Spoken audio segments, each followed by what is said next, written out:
of Catholic Broadcasting this Jubilee Year 2025 Pilgrims of Hope from Mega Manila, Philippines to the World Wide Web. Veritas 846 Kapanalig. Kapanalig makinig, usap-usapang may hatid, tanging pag-asa at pag-ibig, nagpapalaya ang katotohanan ng batid. Veritas 846, ang radyo ng simbahan. Member, Catholic Media Network and kapisanan ng mga broadcaster ng Pilipinas. Mga kapanalig, ang ating Philippine Standard Time, 3 minuto makalipas alas 11 ng umaga. Araw ng Sabado ay 20 araw sa buwan ng Setyembre, taon 2025. Narito ang Veritas News Alert Nationwide. Tiniyak ng Diocese ng Cubao ang patuloy na paghahanda para sa nalalapit na National Migrant Sunday at kanilang magiging pagdaraos ng 4th Migrant Family Summit. Ito ay matapos iulat ng Diocese ang pagkakaroon ng suporta mula kay Cubao Bishop Elias Ayuban Jr. at Cubao Bishop Emeritus Honesto Ongtioco kasunod ng suporta na mula sa Catholic Bishops Conference of the Philippines, Episcopal Commission on Migrants and Itinerant People o CBCP-ECMI. Ayon sa Diocese, ang paghahanda ay upang higit na mapalawig ang kaalaman ng mga mananampalataya hinggil sa kinakailangan na pagkalinga at suporta para sa mga overseas Filipino workers, migrants, seafarers at mga pamilya na kanilang naiiwan tuwing nangingibang bansa kasunod ng pagkakaroon ng malalim na pagkakaisa bilang simbahan upang mapalalim ang pananampalataya at matulungan ang mga migrante o OFW na mapabuti ang kanilang kalooban habang malayo sa pamilya. Tiniyak din ng Diocese ang paikisa sa advokasya ng CBCP-ECMI katulad ng pagsasabuhay ng No Migrants Left Behind in Pastoral Care na patuloy pang pinapatibay ang pangangalaga sa kapakanan at pangangailangang spiritual ng sektor. Sa tala 36 mula sa 48 parishes sa diocese ngayon ay mayroon ng mga aktibong Diocese of Cubao Migrants Ministries na kumakalinga at pinapatibay ang pastoral care para sa mga OFW at iba pang Filipino migrants. Bukod sa summit at iba pang mga programa ay nagkakaroon na rin ng mga buwanang pagtitipon sa mga parokya upang tiyakin na nagpapatuloy at higit na napapatibay ang migrants pastoral care sa Diocese of Cubao. Magbabalik ang mga balita mamayang alauna ng hapon.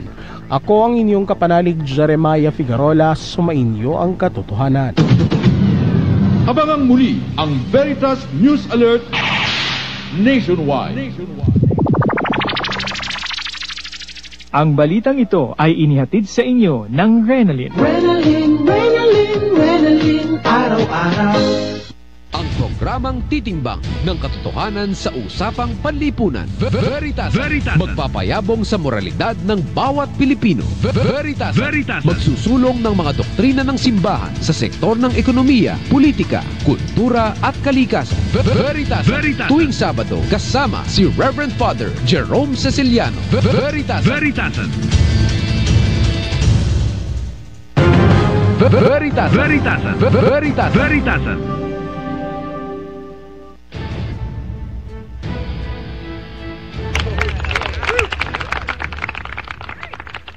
Good morning mga kapanalig, magandang umaga po sa lahat ng ating mga kababayan mula sa Luzon, Visayas at Mindanao. Ngayon pong araw ng Sabado, magkakaroon po tayo ng programang Veritasan. Bakit po sinabing magkakaroon? Dahil ito po ay third Saturday of the month.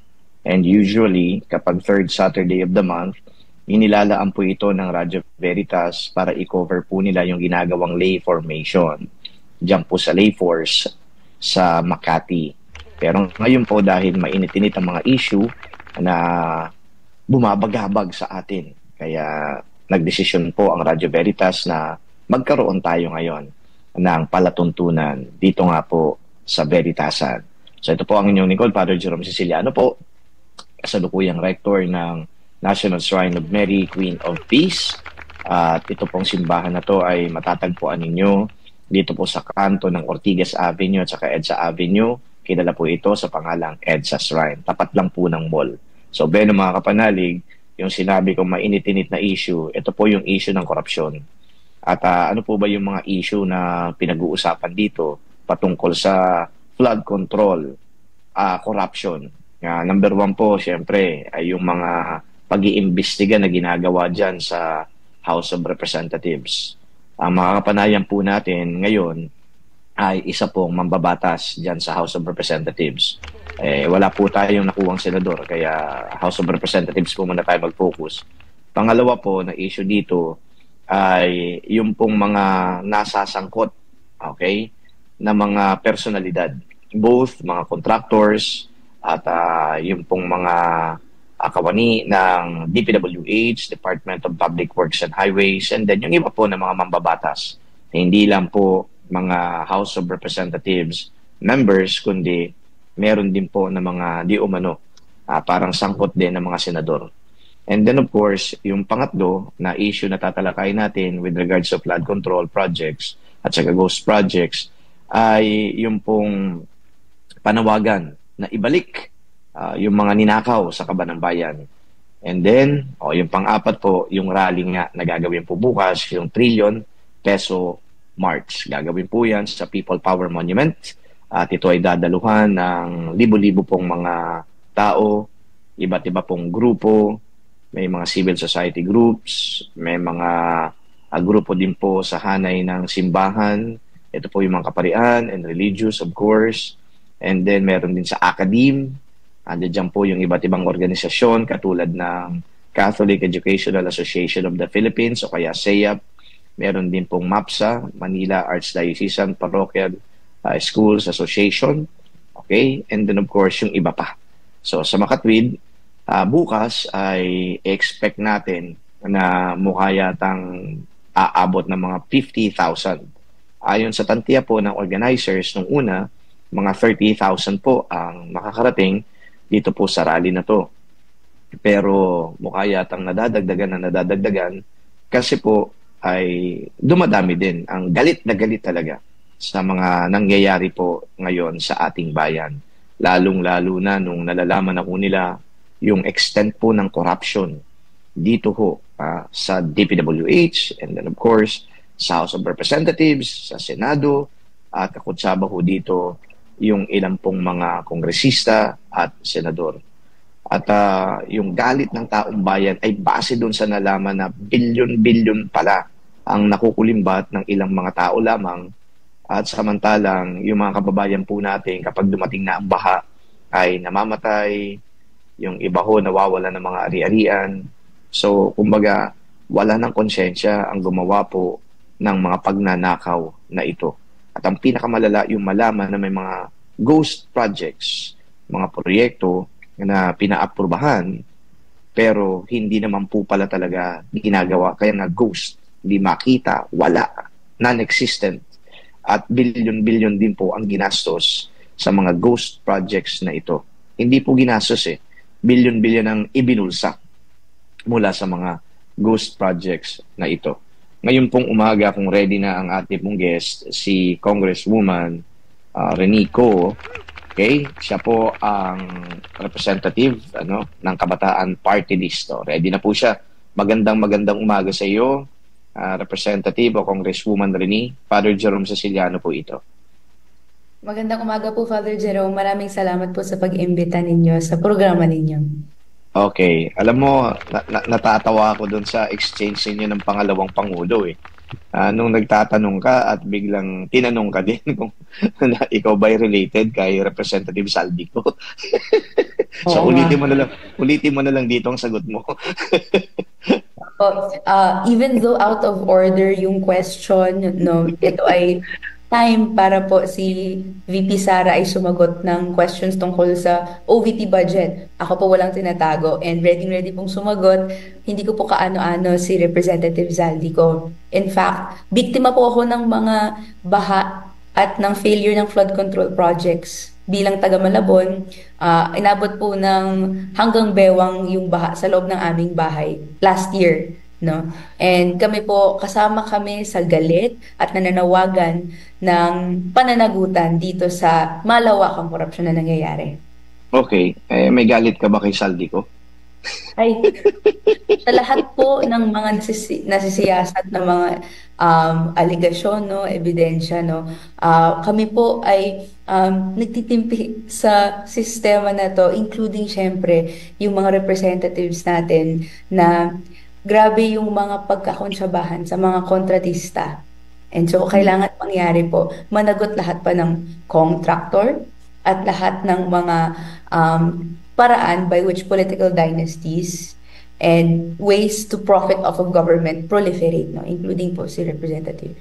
Okay, ano kaya yung motive ni Vice President Sara sa pagtatanong niya kung related ba kayo ni Congressman Saldico? Ano tingin mo?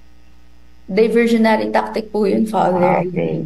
Dahil po, masasalang na naman po siya sa init doon sa kung paano ginasta yung budget ng kanyang opisina. In fact po, no, may nakuha tayong mga admissions gaya ng may pera pong nilabas yung OVP para sa flight and accommodations ng security and staff niya for trips that are not official. Some of them daw are personal. No? So, para maabatan yon ay ako yung ginawang target, no? Even though kahit napakadali pong i-research ng background ko, meron po kaming TikTok na nirelease na sinasabi kung ano po, saan ako napanganak, yung parents ko galing Cebu, napakalayo po sa bito ko ni Representative Zaldico sa Bicol, no? And hindi ko po tinatago to. And may team po, may confidential intelligence funds. Well, wala na po ngayon, no? Pero sanay po yung OVP na mag-handle ng ganong klaseng efforts. Kayang-kaya po nilang i-research. Pero choice pa rin po niya na ilahad yung ganong question sa ganong klaseng platform. Okay, doon sa pagtatanong mo, lumabas na malaki-laki din yung mga ginastos sa mga trips na yun, ano? I think meron siyang binanggit na Southeast Asia, parang nilamp na. Parang meron yatang figure na mga 4 million, di ba? Pero lumalabas naman doon sa mga sagot niya ay siya mismo ay wala naman daw na ginastos. Saka yung kanyang kumbaga staff. Pero dun sa security ay may gastos talaga na nanggaling sa Office of the Vice President. Di ba? Parang ganun ang lumabas, ano? Yes po. Parang ang sabi niya po, for her flight and accommodations ay personal money po yung ginamit. Pero siya rin po mismo ang nagsabi na 7.4 million pesos have been spent for security and staff. And hindi naman po secret na ang reason po ng pagkapunta sa iba't ibang bansa ay may part doon na may sheen or cover of OVP functions dahil imimit niya po yung mga kababayan. Pero open secret at alam din po natin na minimit niya po yung mga heads of state at mga iba't ibang kinauukulan ng bansa para maghanap po ng pwedeng bansang puntahan ng kanyang father na nakakulong sa ICC na si President Rodrigo Duterte kung pwede doon ma-temporary release. I don't think that's part of the functions of being a vice president. No, ito ay po siya on a personal level.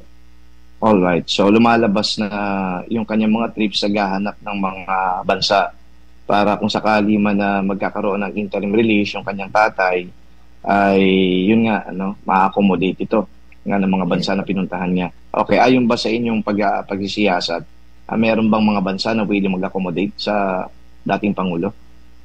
Well, right now po, napaka-high level ng discussions kahit po tayo ay hindi po nagiging privy sa ganun. Even yung mga nire-release ng International Criminal Court na advisories or decisions or yung decisions on motions ay nire-redact po nila yung mga pangalan ng mga bansa. So medyo mahirap pong makuha yung impormasyon na yun. Pero ang panawagan pa rin natin, no, ay hindi po dapat i-grant ng interim release si President Rodrigo Duterte, former president. Ito po ay dahil kaya niya pong maimpluwensyahan ang investigasyon, kaya niya pong maimpluwensyahan ang tatag ng loob ng mga biktima na isiwalat ang kanilang alam, mag-testify laban po doon sa charge sa kanya na crimes against humanity, no, for murder, no, at napakaraming pinatay para maitaguyod ang peke naman po na war on drugs, war on terror. Okay, ano yung sagot mo dito sa mga pananaw na di umano itong kaso ng flood control ay dapat tutukan talaga, pero parang nalilihis dahil yan, ginigisa na naman si Vice President. Samantalang yung mga involved daw dito sa flood control mess ay mga miyembro din naman ng House of Representatives, at itinuturo nga ni Vice President Sara na dalawa lang naman ang dapat sisihin dito, si Representative Saldico at saka si Representative Martin Romualdez. Bakit daw na parang ang focus ngayon kay Sara? Anong sagot mo doon? Sa amin po, no, every peso counts. Every peso paid by a Filipino taxpayer should redound at bumalik bilang benepisyo sa kanila sa forma ng batayang serbisyong panlipunan. Pero ang nasisiwalat natin sa mga nagdaang mga araw ay yung mga pera na to na inaasahan natin na pumunta sa flood control or umaasa sa functions ng isang office. Nabubulsa sila, hindi po transparent kung paano po ito nasisiwalat.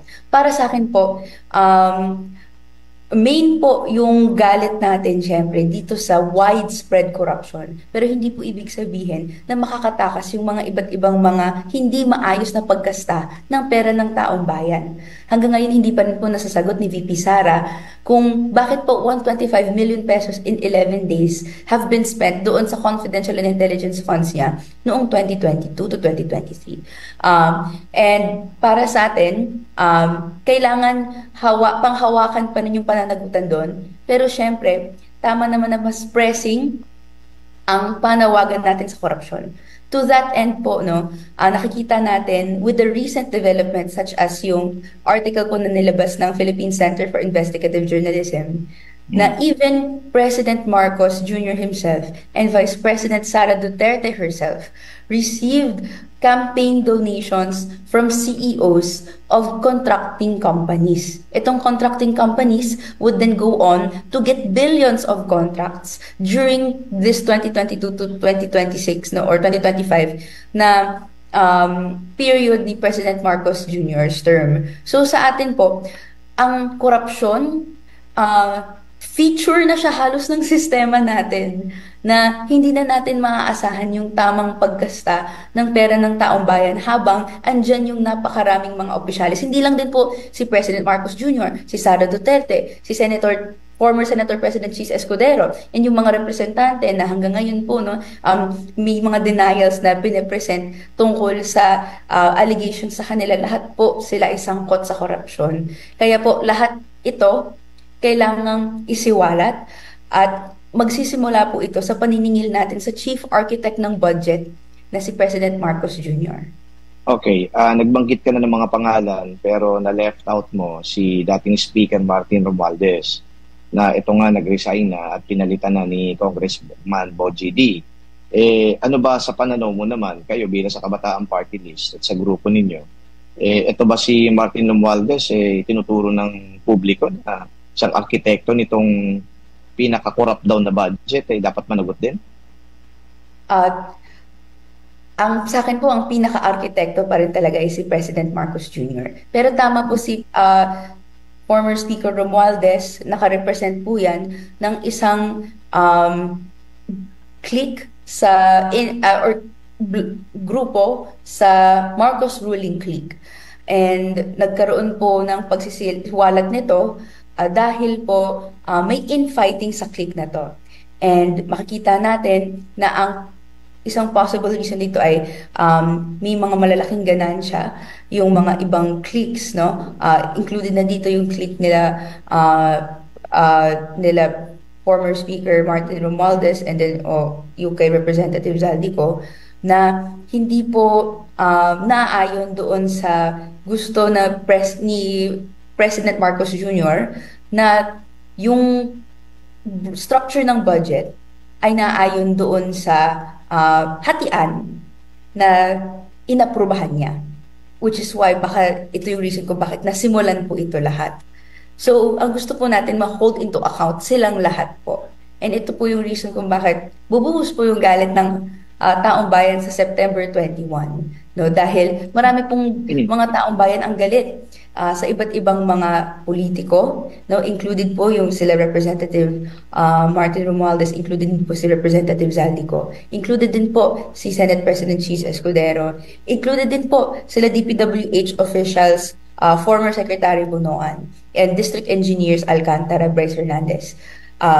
Ang job po namin, no, and ang job nating lahat, masiwalat yung paano tinatagpi-tagpi nila yung kapangyarihan nila para makakickback silang lahat at i-dismantle po ito, no? Okay, so lumalabas dito sa pagsisiwalat mo na merong problema sa hatian, kaya nagkaroon ng crack yung kanilang kumbagay grupo.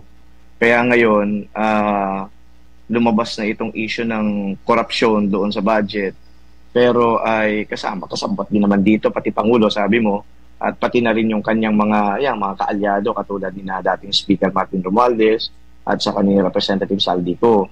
Ngayon na nag-resign na si Representative Martin Romualdez, anong implication nito? So wala na siya doon sa equation dahil nag-resign na. So pababayaan na lamang ba at hindi na hindi na siya imbestigahan? Ano ba ang tinutumbok ngayon ng direksyon ng House of Representatives sa pag-resign itong dating Speaker Martin Romualdez? Ang mukhang direksyon po ngayon ay magkaroon na ng pagtigil sa mga iba't ibang investigasyon sa Senate, sa House of Representatives, at hayaan yung ICI or yung Independent Commission on Infrastructure na mag-imbestiga, no? Pero ang sa amin din naman, ang concern namin, right now, executive order lang bumubuo ng ICI. Wala po siyang contempt powers at therefore limited yung pangil niya.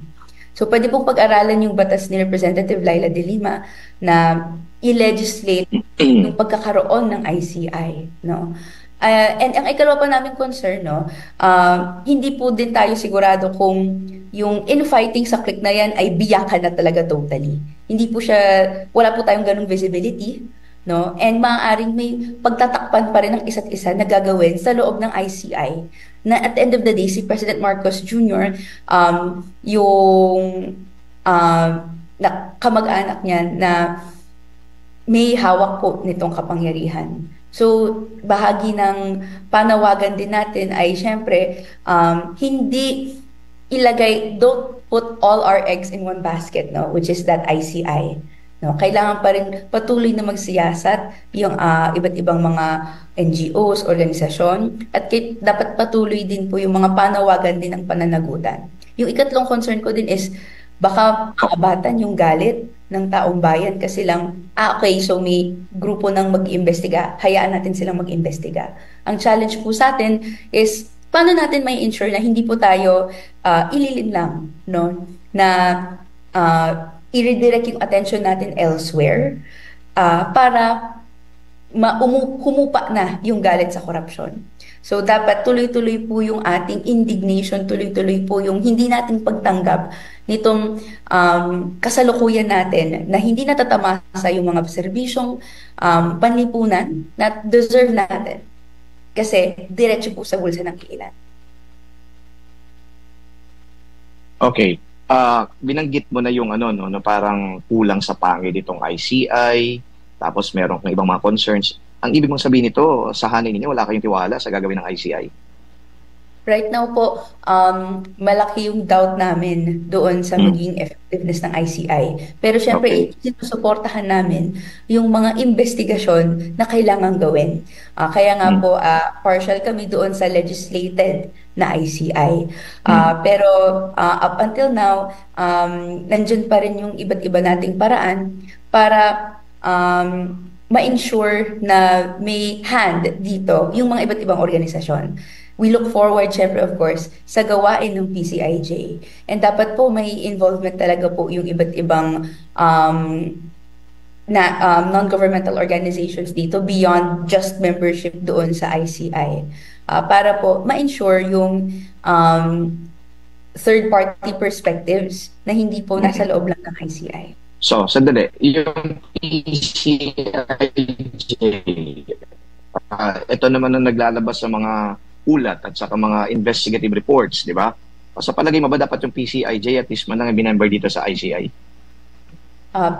Tignan po natin kung tatanggapin po ng PCIJ because meron po, even though nag-offer po to different former justices and other panelists na sumala ay nagre-refuse. So, ako, I don't want to speak on behalf of PCIJ, pero gusto ko po na involved sila sa investigation processes, not being just a member, but continuing yung ganito nilang duties na may public documents, ini-study nila. I think kung may public documents na pwede rin ibigay sa PCIJ, maybe in coordination with the ICI or in coordination with other bodies, no, ay pwede pong tuloy-tuloy pong i-provide sa kanila yun. Siguro ang isa na lang din na pwede, yung nasiwalat nila, for example, doon sa 20 million contributions each na mga iba't ibang contractors to President Marcos Jr.'s campaign and VP Sara Duterte's campaign, that actually falls under election offense. So, may investigasyon na pwedeng gawin ang COMELEC kung may mag-file po ng case na gano'n. Hindi po necessarily sa claw yun ng ICI or may in coordination with ICI. Pero this is still something na wini-welcome natin na mangyari given na serious po yung allegation na nilalabas po ng PCIJ. Okay. Let's talk about Saldico. Alright? May panawagan ngayon galing sa ilang mamabatas na dapat bumalik na dito. Si Representative Saldico. Kayo ba? Ano din ba ikaw bilang isang kumakatawan dito sa Kabataan Party List? Ando doon ba din sa inyo yung pagnanais na bumalik dito para harapin ni Saldico yung mga alegasyon laban sa kanya? At anong gagawin kapag umarap dito? Ano ba? Iimbestigahan ba talaga yan ng Kongreso? O ano? Yes po. Fully supportive kami sa pagpapauwi niya at pagharap niya ng kaso. At ng mga iba't ibang charges, lalo na yung malaking involvement ng kanyang, at lalo na yung paglobo ng contracts and billions of pesos na naka-allot sa contracting companies na hawak niya and hawak ng mga pamilya niya. Kailangan po sila lahat investigahan. Siyempre, meron din po tayong, ako, sinusuportahan ko lahat ng efforts na mag-imbestiga. Pero tama din po na baka may kahirapan na maging impartial ang House of Representatives kung may investigasyon doon. As it stands, kung sa Senado, nahihirapan din pong or pwede naman, pero right now kasi nagbabatuhan lang po ng putik yung House of Reps and Senate eh. So, kailangan nga po and sinusuportahan natin yung mga investigasyon in other means. For example, pwede nga po yung sa COMELEC, tignan natin kung merong mga violations in the Omnibus Election Code. And sa ICI naman, nandyan naman yung mas comprehensive na investigation na pwede po nilang gawin. Okay, yung ICI naman fact-finding ito eh. O, sino magpa-file kung sakali man meron na? Sino magpa-file ng kaso kung sakali man meron na silang makuwang resulta tungkol sa investigasyon na gagawin nila? Willing ba kayo na mag-file ng kaso? Ako po kung humantong sa ganoon po, ako willing po akong magsimula, no? Given yung mga iba't ibang attempts na sa amin po at bumabalik po nga sa akin yung pagbablock propaganda in relation to this. Okay. Itong investigation ngayon na ginagawa sa House of Representatives ay tila baga parang nagtuturo ng mga senador. Okay? Pag ando doon naman sa Senado, tila baga natuturo naman yung mga congressman, congresswoman. Last na hearing sa Senado, may binanggit pang isang pangalan eh. Kahukom ba yun? Binanggit naman, public naman yun, di ba? Ano ba yung kongresista ba siya? But anyway, ganun. May binanggit din na isang pangalan sa Senado. Yung investigation na ginawa nila, kahukom yung apelyido. Di ba? Yun ang parang, sabi mo nga, nagbabatuhan lang. Parang to, nililito ba yung taong bayan para magbatuhan lang dito ng akusasyon? Ang point dito is, yung bang ginagawa ninyo dyan sa House of Representatives, ikaw, be honest, sa taong bayan, may saysay ba? Yung ginagawa ninyong pag-iimbestiga tungkol dito sa flood control mess? Sa bahagi po ako po dahil membro ako ng minority, member po ako ng Makabayan. Kung ano man po yung pinaplano sa investigasyon ay wala po kaming hawak dito. Ang nagagawa namin talaga is sinisiyasat yung lumalabas, no, to the best of our ability, no. Sa bahagi ko naman, wini-welcome ko lahat ng mga iba't ibang attempts to investigate. Pero as it stands, yung investigation hindi po dapat humantong sa turuan. And actually, yung turuan na to, this is a way para humupa yung galit, ma-confuse yung taong bayan.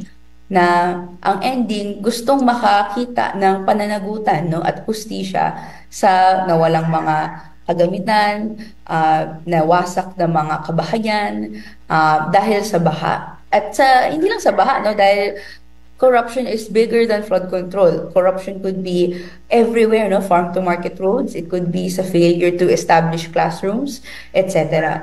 So all this, no, ang gusto nating mangyari sa bahagi ko, we not only get to the bottom of this, but ibahin natin yung sistema. And dun po nakikita ko yung saysay ng aming ginagawa. No, hindi lang po kami nag-iimbestiga to expose, pero binubuo yung pattern. At hindi lang po titigil yung pattern pag ma-identify natin yung mga specific people that is behind this. Pero ano ba yung framework ng batas that supports this? Nandiyan nga po yung political dynasties, nandiyan yung nabaluktot ng party list system na hindi na po yung mga mismong representante ng sektor na bahagi ng sektor na yon ang tumatakbo at nananalo, pero mga contractors na, or kaya mga local political dynasties din po, or kaya yung mga binaback ng mga big businesses. Okay. At pwede po tayong mag-propose, no, ng mga kagyat na reforms para hindi na po ito yung kasalukuyan natin. Magpapakilala po muna ang Veritasan. Magbabalik po kami ni Representative Ko para ituloy-tuloy po natin ang talakayan patungkol po dito sa flood control mess. Veritasan. Celebrating 56 years of Catholic Broadcasting this Jubilee Year 2025 Pilgrims of Hope. From Mega Manila, Philippines to the World Wide Web. Veritas 846 Kapanali. Balita ng sambayanan, mga turo at pagtulong sa kapwang nangangailangan. Veritas 846, ang radyo ng simbahan. Member, Catholic Media Network and kapisanan ng mga broadcaster ng Pilipinas. Mga kapanalig, ang ating Philippines Standard Time, 35 minuto makalipas ang alas 11 ng umaga. Veritasan.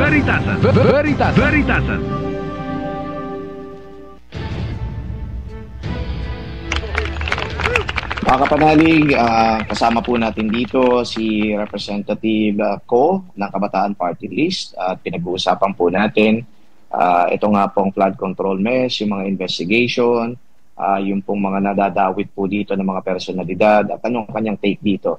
Okay, Congresswoman, pag-usapan naman natin yung gagawing call to action, yung pong protesta bukas. Yung po bang hanay po ninyo ay magiging prominent dito sa rally na to na gagawin sa People Power Monument? Yes po, I will be there at People Power Monument tomorrow 2 p.m. and we will also be at Luneta 9 a.m. po. No, yung mga panawagan natin, syempre gusto natin singilin si Marcos at tuloy-tuloy yung pagpapanagot kay Sara Duterte, and included po sa ating gawain no, yung paano ba sisingilin, no? Lalo na't very prominent po yung date ng September 21. Ito po yung declaration of martial law ng kanyang tatay na si President Marcos Sr. noong 1971. And sila rin po matetrace natin yung bumuo ng kultura ng opulence, imildific lifestyles na galing sa kaban ng bayan ang pambili at pansariling interes lang po yung nauuna at na nabibigyan ng attention versus yung widespread starvation, widespread killings noong time ng martial law. So yung message niyo dito ay kay paano to? Patungkol kay Marcos, kay BBM. So yun ang malinaw na message niyo. Yung call to action dito, parang doon lang muna sa flood control ano. Pero paano ba magkakaroon ng pagkakaisang mensahe kung sa inyo, sa hanay ninyo kay Marcos? Yung iba naman mukhang iba yata yung kanilang mensahe din. Paano? Meron pong 7 panawagan doon po sa pagkilos natin sa Luneta sa Setyembre 21. Una po, alisin sa pwesto, panagutin at ikulong ang lahat ng sangkot sa maanumalyang flood control projects at iba pang pangungurakot mula kay Duterte hanggang kay Marcos. No? Number 2, ibalik ang ninakaw na pera ng bayan, bawiin yung luxury cars, mamahaling relo, signature bag, designer clothes, at yung nabawi no na yaman ay ilaan sa kalusugan, edukasyon, babahay, kompensasyon. And I think I'd like to emphasize na kahit yung ill-gotten wealth ni Marcos ng Marcos family ay hindi po escaped dito. Dapat ibalik pa rin yun. Number 3, abolish all pork barrel funds at sikretong confidential and intelligence funds. And ito po yung main na 3, pero yung iba na gusto nating itampok para suportahan. Number 4, buksan ang lahat ng SALE ng lahat ng government officials at papirmahan sila ng waiver ng kanilang mga bank accounts. Number 5, ilabas, ilista, iban ang mga contractors and suppliers na sangkot sa katiwalian at may kaugnayan sa mambabatas at opisyal na gobyerno. At ibigay po ito sa publiko. Number 6, buwagin lang small group sa Kongreso at ibukas sa publiko ang buong records ng budget hearing at even yung bicameral conference committee. And number 7, wakasan po ang pagkahari ng political dynasties at korap na sistema ng gobyerno. Yun po yung mga panawagan na gusto natin. Mas marami po yung makabig na suporta at pagkakaisa para patungo po sa pagpalit ng sistema. Okay, thank you for that. Yung pagpapatalsik at iba pang mga panawagan mukha yatang hindi overnight yun. Pero tumutok tayo dito sa budget deliberation na dapat maging transparent, ibukas yan sa publiko. Palagay ko, andyan na kayo ngayon sa budget deliberation, merong pressure ngayon na nagagaling mismo sa publiko na, yun nga, maging honest, maging transparent. Sa budget deliberation ba ngayon nagagawin? So, pwede bang maging transparent na? Are you going to push for that? Or ma-overwhelm ka lang ng mga napakaraming tao dyan sa House of Representatives at wala na namang transparency na mangyayari dito? Pati yung mga insertions at program funds ay pagpapatuloy pa rin yan na mailalagay sa GAA later on. Actually, tuloy-tuloy po yung ating panawagan para maging transparent siya. Well, andyan una syempre yung pagbabantay sa budget deliberations na kada salang ng isang ahensya, kada hearing ng Committee on Appropriations at sa susunod na linggo, yung plenary debates, ay nandyan tayo magtatanong tungkol sa paggasta at paano dapat ginagasta ng mga ahensya ang budget nila. Nandyan din syempre, tama, may mga standing commitments ang Committee on Appropriations, yung House of Representatives in relation sa transparency on budget. Included din dito syempre yung number 1, involvement ng CSOs na hanggang ngayon, nalulungkot kami na hanggang observer lang ang ginagawa nila at napapasa nila yung mga questions to the chair or to the moderator at hindi po sila mismo ang nakakapagtanong. At number two, no, yung pag-ensure na walang magiging small committee na kung ano man yung mapag-aagrihan ng mga iilan lang na kongresista ay sila lang yung mag-arrange po ng naayon na amendments sa budget. Right now ay wala pa tayong updates in relation doon sa ano yung kaysa po dahil wala raw pong small committee or walang magiging na maliit na grupo na nagtitiyak ng mag-isa. Meron daw pong BARC or tinatawag nating committee na ibubuo para sa subcommittee siya. No. Okay. So, natin bago tayo malihis, binabanggit mo yung small committee na yan. Ito ba yung binabanggit din ni Representative Toby Chanco na small committee di umano na parang doon na nagawa yung mga iterations dun sa budget? Yes po. Ito po yung nangyari po sa mga nagdaang kongreso na may maliit na komite na parang sila po yung buo at nag-gather ng mga Correct. amendments at sila po yung nag-insertions.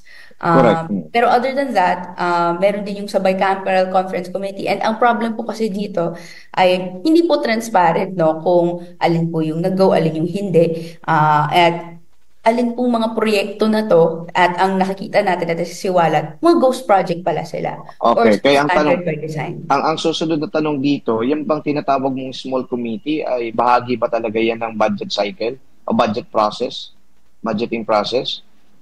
Ang alam ko po, hindi talaga. Hindi. So illegal yun. Opo. So illegal yung ginawa, illegal yung ginawa ni na Representative Saldico base Yes, sa po. allegation nitong si Representative Toby Chanco. Opo. Ang kailangan din pong malabas is kung ano man yung findings doon, kailangan pong or records in relation to that, maisa publiko. No? Ibahagi po yun ang panawagan.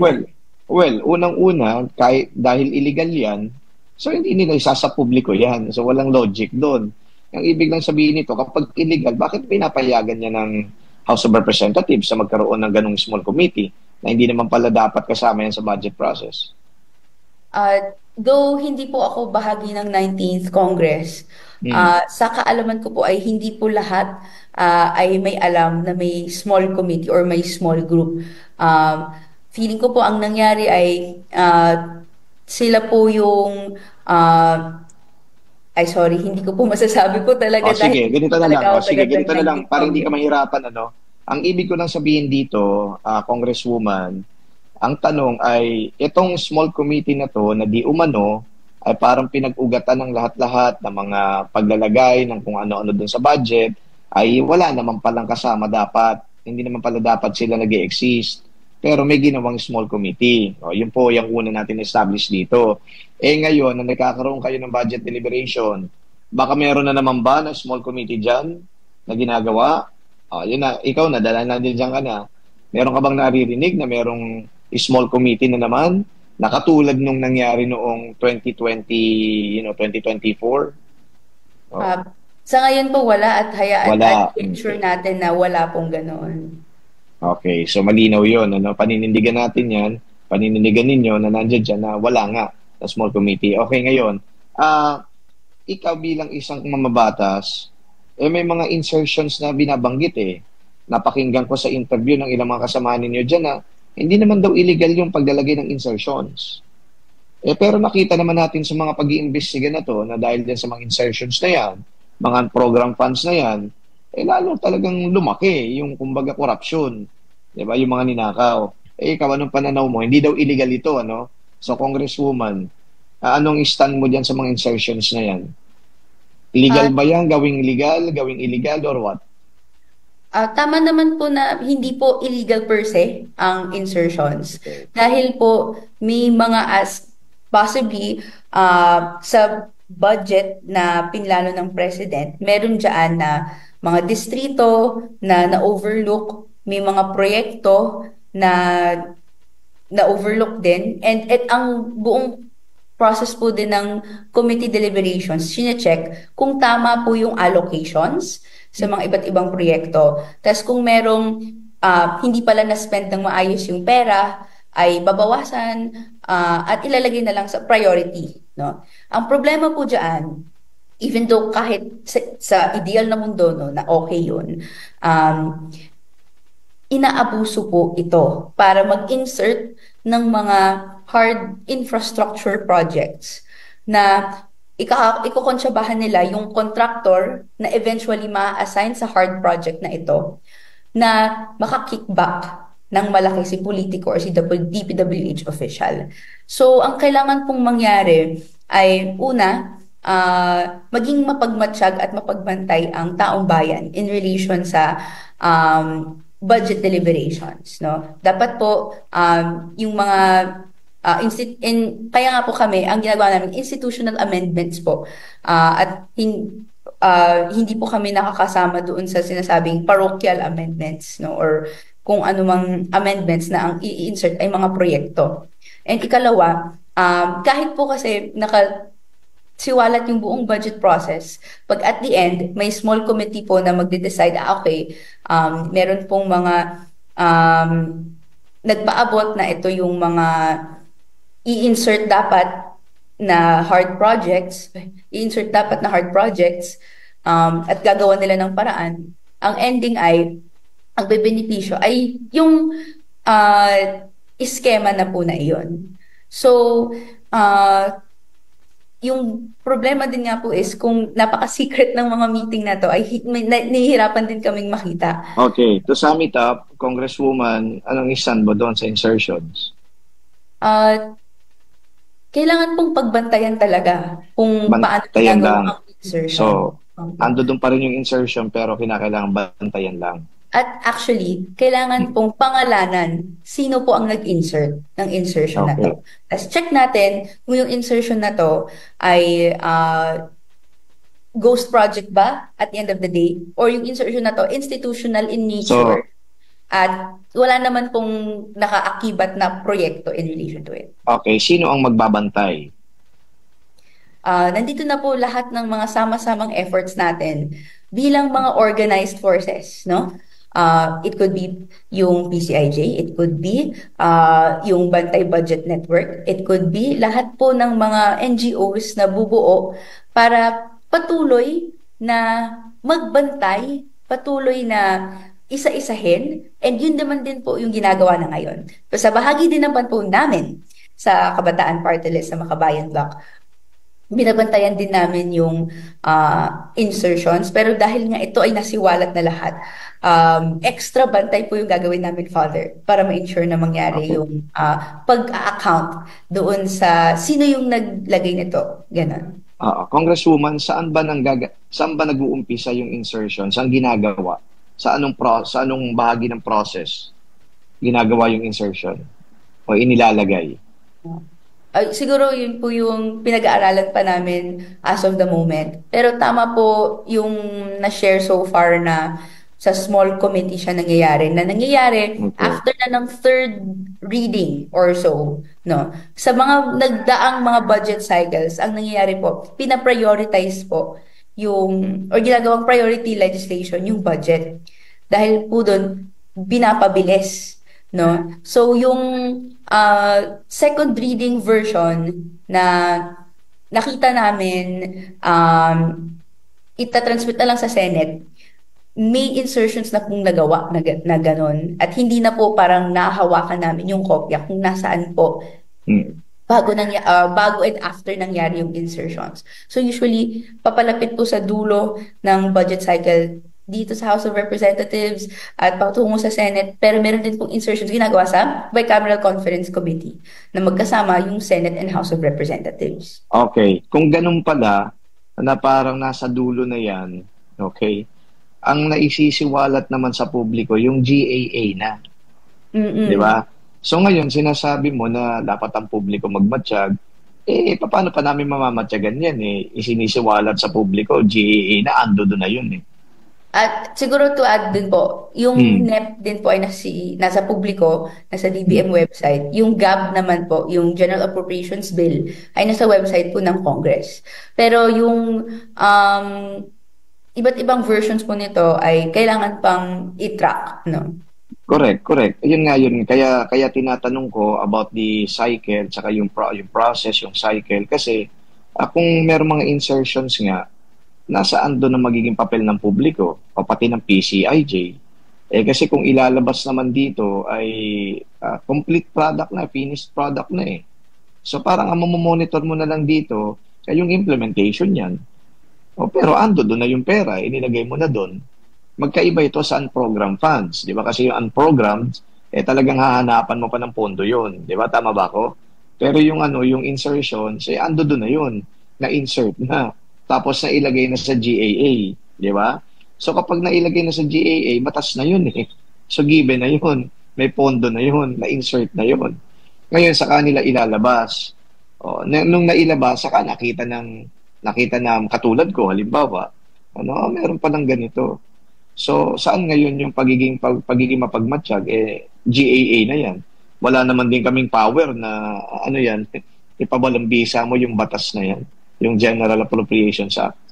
So, well, una po siguro, ito po talaga yung iskema na ginagawa para mas mahirap sa atin na makita kung asaan yung insertions. For example, yung NEP, GAB, GAA, iba-iba yung versions talaga, iba-iba yung format para precisely mapahirap sa atin na makita kung asan yung mga changes na to. So, sinusuportahan din namin yung mga iba't ibang paraan paano mas streamline at mas synchronize yung versions para hindi po mahirap sa ating ma-check. No? Pero ikalawa po, dahil ito po yung realidad na pinapahirapan tayo, extra effort po tayo para mahanap po ito. Meron naman po tayong iba't ibang tools para ma-check ito. But focus po tayo dun sa una, na tama po kayo, pinapahirap na mahirap. At ang sa akin po, pinapahirapan tayo. Kaya po, ang turol po namin at ang challenge po sa DBM, kay President Marcos Jr., na padaliin, no? Kung saan dapat streamlined yung mukha, no? Dapat hindi yung PDF version and napakahirap ma-check dahil tago yung insertions. Ang point ng pagtatanong ko, Congresswoman, gets na natin na mahirap nga talaga. Ang point ng pagtatanong ko dito, there is always a call for vigilance, di ba? Eto na, parang etong vigilance na ginagawa ngayon, di ba, parang tapos na Ang gusto ko lang sanang makita dito, okay, magiging vigilant kami, pero paano kami papasok doon sa budget cycle na yun, o process na yun, para maging vigilant kami. Samantalang, kung maglalagay man sila halimbawa ng mga, advisory or paglalabas di umano ng NEP, di ba? O tapos ito, eventually, magiging maging GAA. Doon lang namin nakikita, GAA na. Pero doon mismo sa loob, wala naman kami doon. Sabi mo nga, meron namang civil society organizations, yung mga CSOs. Pero hindi naman makapagtanong, padadaanin sa inyo. So, ang panguling point dito is, kung sino man ang dapat talagang maging unang-unang vigilant, kayo na mga nandiyan dyan sa loob ng proseso. Di ba? Kayo yung talagang representatives ng taong bayan So, kayo talagang magmamatsyag. Ang problema, nakausap ko din noon, yung mga kagrupo ninyo, ang problema, napupuntuhan naman daw nila, nakikita naman daw nila, yung nga lang, with the sheer number of those who are pushing for the budget, kahit na anong pagsasalita daw nila, kahit na anong expose nila, hindi naman sila pinakikinggan. Diba? So ganun ang kalakaran. So ikaw, bilang bata pang kongresista, ano ba yung fresh idea na nakikita mo na para maiwasan na yan? Talagang ito yung mga dapat na actions to be taken para mapangalagaan talaga natin yung pera ng bayan. Siguro sa tingin ko po, nasa important point tayo ng history na nasisiwalat tong lahat at hindi nakatanggap-tanggap kung umulit na lang to ulit. Tama po na hindi po kami napapakinggan kahit anong daming tanong namin tungkol sa budget. Ang recent evidence po nito is yung gusto naming magtanong tungkol sa spending ng confidential intelligence funds ng Office of the President. Pero hindi kami hinayaan na magtanong kasi kailangan daw ma-extend ng parliamentary courtesy, or even yung pagtatanong namin sa Office of the Vice President na after naming magtanong, terminate na po yung proceedings. No, meron talagang pag-progressive yung voices sa loob ng institusyon, napakaraming balakid. Pero kung sama-sama po yung iba't ibang grupo at mas maraming tao sa labas na nagpapanawagan ng mga similar panawagan ng mga progressive voices inside, mas may bigat yung gawain ng nasa loob. Pero that's why din po sa perspective namin, wala po talaga ang pagbabago at limited ang galaw sa loob. No? Ako nga po na napakabago. Kitang-kita ko po na ang dami pong ingredients, ang daming mga kailangang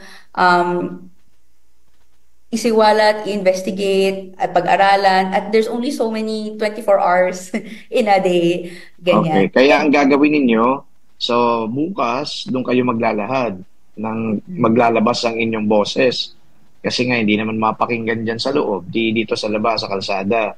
Okay? Opo, sa luneta. at dadalhin din po sa loob ang boses natin. Okay, dadalhin sa loob yung boses. Well, palagay ko may public pressure eh. Kasi kung nag-resign nga yung dating speaker, dahil na rin siguro yun sa public pressure. So, ibig sabihin, talagang mahalaga din na magsiwalat, maglabas ng sama ng loob at galit ang taong bayan. Kaya kaisa kayo bukas. At binanggit mo na yung mga panawagan bukas. O sige, manawagan ka ulit. Sa Luneta ba kayo pupunta, hindi sa People Power Monument? Pupunta po ako sa both. Kita-kits po tayo. Both. Okay. Punta po tayo bukas sa September 21 kung galit kayo sa korupsyon. 9 a.m. sa Luneta. Meron din pong 2 p.m. Program sa People Power Monument. Sama-sama natin i-ensure na itong kinabukasan na ninanakaw sa atin ay hindi na mahayaan na nasa kamay lang nila o diretsong ibubulsa lang nila yung pera na ito. Tuloy-tuloy tayo para ipanawagan ang pananagutan, ang hustisya, yung totoong pagbigay ng batayang serbisyong panlipunan at hindi yung patuloy na korupsyon lang ng ilan. Okay, maraming salamat sa iyo, Congresswoman, at pinakunlakan mo ang Radyo Veritas na makapag-usap tayo dito sa Veritasan. Salamat at magkita-kita tayo bukas. Thank you. Salamat po. Kita-kita po tayo, Father Jerome.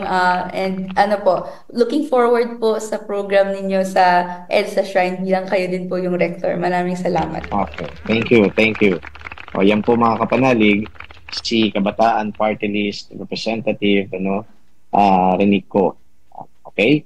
So wala po siyang relations pinakasikat ngayon yata na congressman na si Congressman Saldico. Well, yun nga po yung binabanggit ko kanina na maging mapagmasid daw tayo, maging vigilant. But then again, our vigilance parang is always after the facts.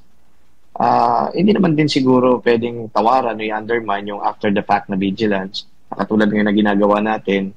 Pero yung sa loob mismo kasi doon nangyayari nga yung insertions, doon nangyayari yung kumbaga ay pagbabalasa ng mga pera at ng mga pondo. Kaya dapat ang unang-unang magiging mapagmasid dito, ang unang-unang dapat maging vigilant ay yung pong mismong gumagawa nito sa loob. Yun nga lang, parang hindi mo pwedeng i-expect na maging vigilant yung mga yan kasi sila yung makikinabang So yan, magiging vigilant sila laban sa kanilang sarili.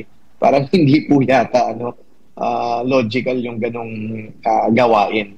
Kaya tuloy, sabi nga ni Representative kanina, napapahirapan talaga tayo, napapahirapan ng taong bayan. At yung proseso na ginagawa ho nila, ay hindi naman din talaga madali na ma-check ng mga ordinaryong mamamayan na katulad natin. Kaya sabihin ko dito, after the fact, ibig sabihin, nagawa na yung korupsyon, Di ba, nangyari na yung pagnanakaw, naibulsa na yung kaban ng bayan, saka lang tayo umaalma. So, sana ho, ang panawagan ko ho dito, yung dyan mismo sa loob, paano ba magkakaroon din naman ng access, yung pong ordinaryong mamamayan. Meron tayong mga panawagan, maging transparent, di ba? Hanggang saan yung transparency na yon? Hanggang sa anong level lang yung transparency?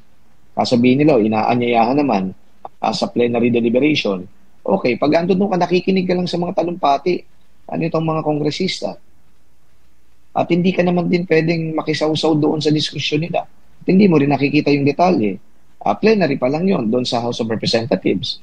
Ganon din po dito sa Senate.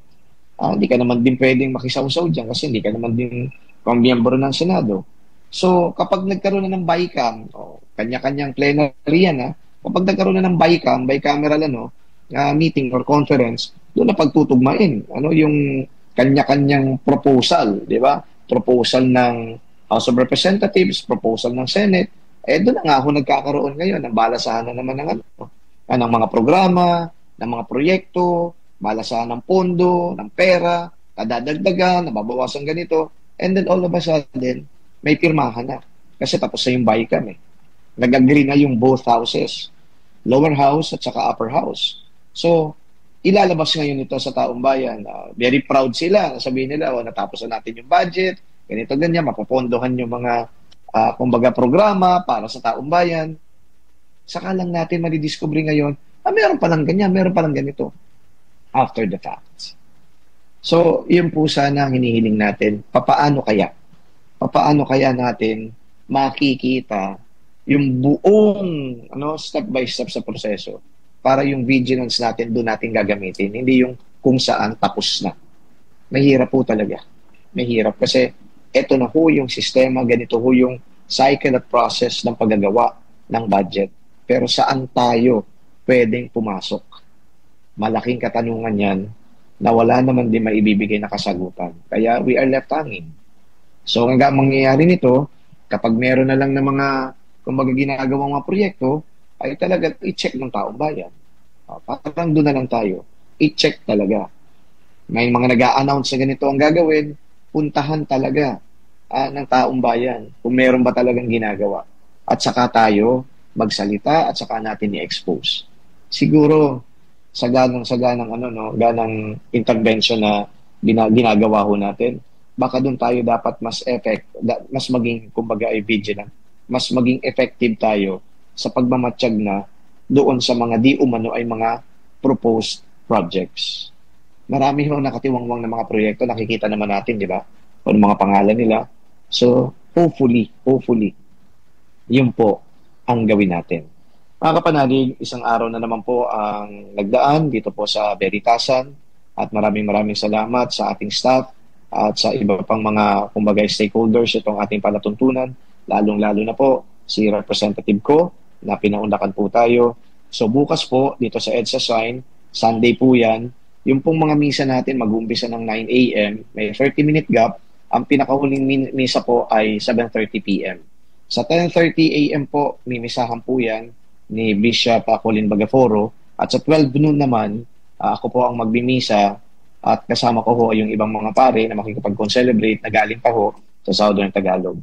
So magkita-kita ho tayo itong pagkakataon po natin na mailahad talaga yung ating saloobin at maipakita dito sa mga kawatan na hindi po tayo tulog at tayo ho ay kumbaga nakikiisa ngayon upang sila wakasan sa kanilang mga ginagawa. Father Jerome Siciliano po, sumainyo ang katotohanan. Happy weekend, magsimba po bukas.